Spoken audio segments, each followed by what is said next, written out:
On November 29, 1980, during a heavy storm on Vancouver Island, 32-year-old Granger Taylor left his home and was never seen again. Granger wasn't reckless. He wasn't unstable in the way headlines like to imply. He was known locally as a mechanical prodigy. He rebuilt a full-size steam locomotive from scrap. He restored heavy machinery others had abandoned. He could disassemble an engine down to the bone and bring it back to life. But alongside that practical brilliance, he carried a private fascination: space, advanced technology, UFOs. And unlike many who just talked about it, Granger built something. In his yard stood a life-size, saucer-shaped structure assembled from satellite dishes and salvage parts. His spaceship. It wasn't a toy, it was a project. Before leaving, Granger taped a letter to his bedroom door. In it he wrote, "Dear Mother and Father, I have gone away to walk aboard an alien spaceship, as recurring dreams assured a 42-month interstellar voyage to explore the vast universe and then return." He added that he was leaving behind all his possessions because he would not need them during the journey. He also included instructions related to a will. The tone of the letter wasn't frantic. It wasn't scribbled chaos. It read deliberate, measured. That's what unsettled people the most. That night, Granger drove off in his Datsun pickup truck during a violent rainstorm. No confirmed sightings followed. Search efforts turned up nothing. For 6 years there was no trace. Then, in 1986, forestry workers discovered the remains of a truck deep in the woods near Mount Prevost. The vehicle identification number matched Granger's truck. The scene suggested an explosion.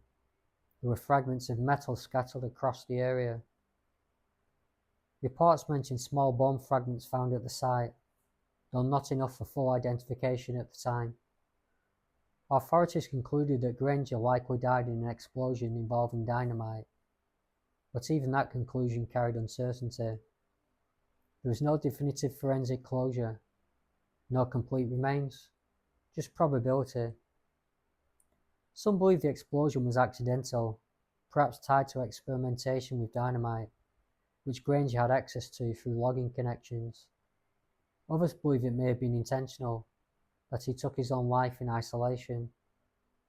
Another theory suggests something more calculated, that the explosion was staged, and he walked away before it happened. And then there is the path Granger himself described, not as metaphor, but as belief, that he was leaving with something beyond this world. Whether that reflects conviction, delusion, metaphor, or something else entirely depends on the lens you bring to it. What remains undeniable is this: a gifted, complex man left during a storm, after writing a calm letter describing a 42-month journey into space. His truck was later found destroyed. He never returned. Granger Taylor was not a punchline. He was not a caricature of obsession. He was a man who could rebuild impossible machines, and who believed the universe might be one more machine waiting to be understood. On the night he left, the storm was real, the note was real, the truck was real, the explosion site was real. But between those points lies a silence that has never fully been filled. Was the letter a declaration? A farewell? A metaphor only he understood? Did he drive into the forest seeking something beyond the horizon? Or simply beyond the life he felt confined within? Some stories end in evidence, some end in confession, and some end in absence.